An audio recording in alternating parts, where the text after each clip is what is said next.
going on, everybody? Welcome back to another freaking video. We are back at it again, you guys. Today we are dealing with another Facebook Marketplace deal. Now, you guys and me, we both know we love the Facebook Marketplace videos. Now, it is always interesting to see who we are dealing with and you know what we are selling to that specific person. Today we are dealing with something that I made a bad decision. I made a very, well, I wouldn't say very, but I made a bad decision last week on trading my RM85 for this DRZ 125. You guys were constantly telling me that, bro, this was like possibly one of the worst deals that you could have made. Mistakes were made. You guys were tearing me to pieces about that deal because my RM85 that I had was just one crisp bike. But that's okay because today we are making up for it. I love Facebook Marketplace. I absolutely love it. And this is why. This bike that you guys see right here, we have had this bike posted. When I say we, I mean I have had this bike posted for probably 24 hours right now. It is currently the next morning. I posted it late last night. Well, that wouldn't be 24 hours. I don't know why 24 hours sounded way cooler in my head. It's probably been 8 hours. And this bike is actually being sold right now. So this is the deal, you guys. I want to explain to you guys how I am profiting so much money off flipping this bike, even though I was lowballed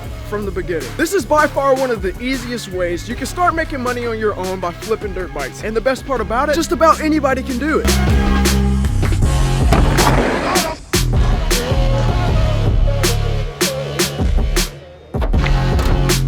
Let's go. You guys see that right there? Even without a front number plate, I'm making this deal happen right now. Hey, what's going on? Hi, I'm Jay. Darius. Good. Excellent. Nice to meet you.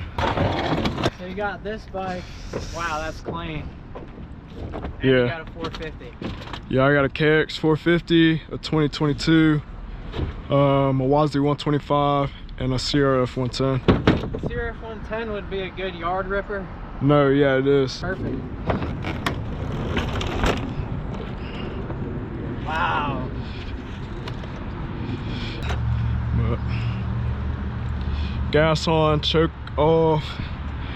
Yeah, when I'm not doing schoolwork, I'd like to take the 450 out. It's only been in the garage for a week. Yeah. First kick. It's still kind of cold. Got my hand on the pipe. Can I kick it? Yeah. Go for it.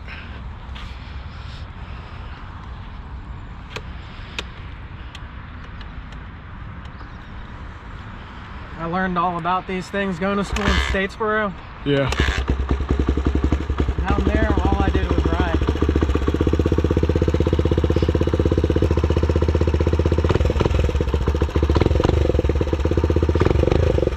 There's a little bit of white smoke on the exhaust, but that has to be because it could need rings in the future. No, it looks good. Can I take it for a spin?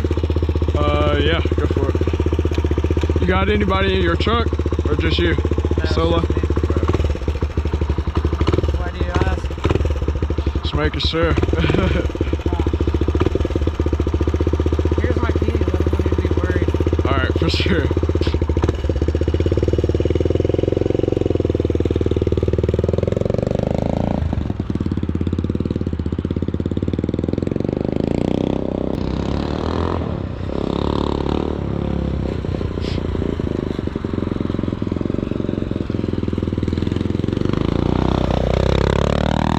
I think he's going to enjoy the bike.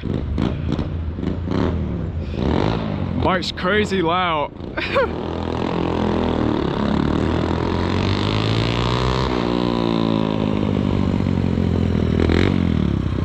It's loud, isn't it? I said it's loud, isn't it? Yeah. Oh, there's neutral.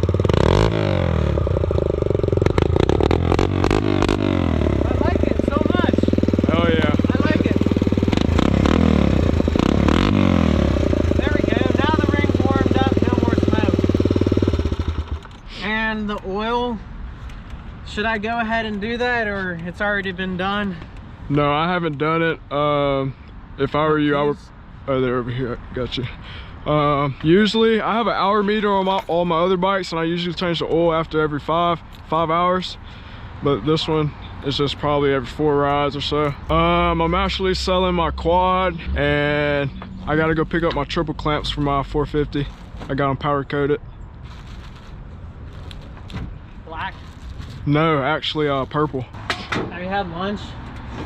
Yeah, I have, not too long ago. Sweet. Yeah, let me hop on up. It looks really nice. What type of owner was the last owner?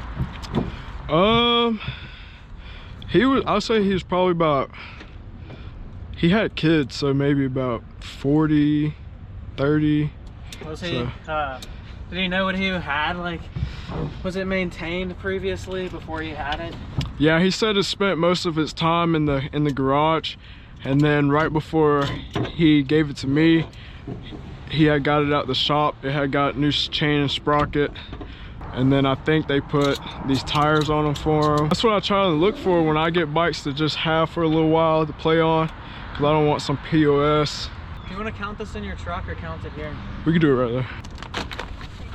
Let me get the receipt to show you as well that I just took it out of Chase. Bro, we got all ones. We rocking with all ones. That's what I always ask for. I've never had something more than a $1 bill.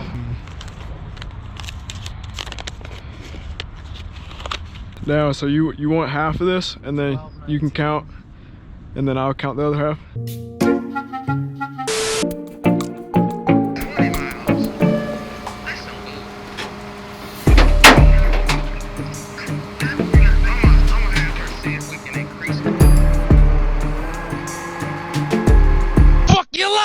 Bam! Okay, we are following up here right now. My freaking truck decided to just, give up on me. Fuck your life! I was an hour away from home and couldn't even make it back home. I had to call a tow truck and get my truck towed all the way back to the house, you guys. And I just want to, jump into it, pretty much explaining, how I profited off of this bike, even though I was lowballed, how I made money, and how I kind of somewhat, if you will, flipped this bike. I want to give you guys a quick little...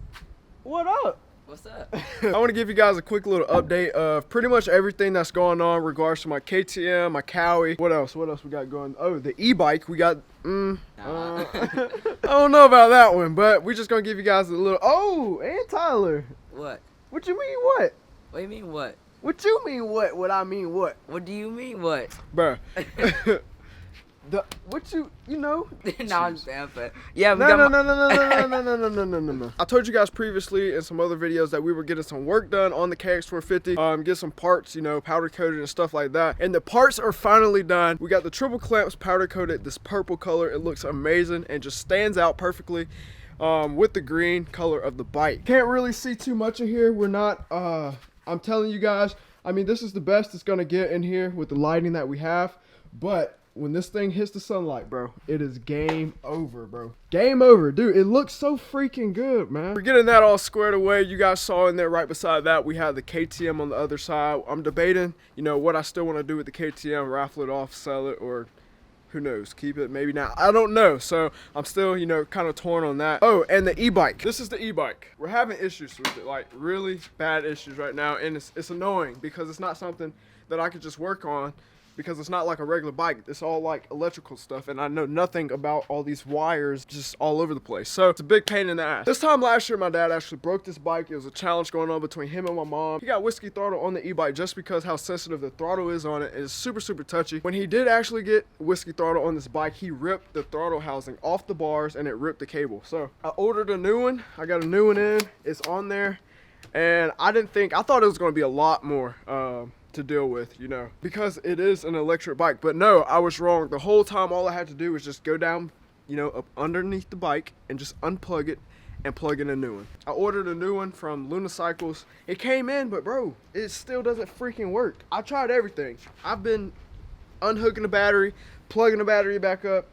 I'm getting lights and everything, but the throttle is just still not working. And I don't know why, because I haven't done anything to it. It's just been sitting down in the basement without a throttle cable hooked up. Really, really, really annoying. Hopefully we can get this all squared away. Maybe a new e-bike to bring back some e-bike content. I don't know. We'll figure it out. The whole point of this video, we're gonna start like this. I used to do this like big time, flipping bikes, this and that. So this situation, if both of the bikes were like in absolutely great condition.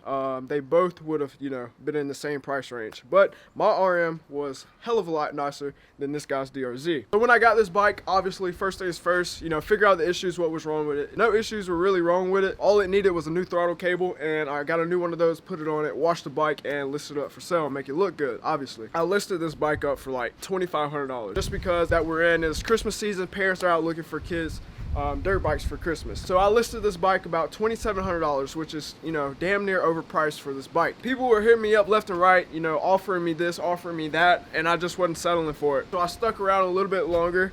$2,700 was just sitting. People were like, okay, I'll give you 15, I'll give you this, this, and that. Dude, 15 compared to $2,700?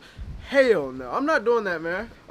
Even though that is what I bought the RM85 for, was $1,500. And people were like, okay, I'll trade you a moped. And well, I was like, does the moped have wheels? He was like, no. This is basically what I'm saying. I paid $1,500 for the RM125. I traded it for this bike, and I listed this bike up for $2,700. He actually offered me $1,900. And I was like, $1,900 is a long way off of $2,700. A couple hours later, fine. I'll drive, I'll deliver the bike, and everything like that. I mean, yes, if I kept the RM85 and just sold it in the condition that it was in, I could have made more money. Yes, I could have made at least, you know, $2,500 off the RM85 for sure, no doubt about it. But the situation that we were in, just had to make the best of it, and that's what we did. Not a bad business, especially for some of you guys that are still in, you know, what, middle school, high school, something like that. For you guys that are still in school, nice little side business to do. I used to do it, like I said. Times like this, you can make quick money.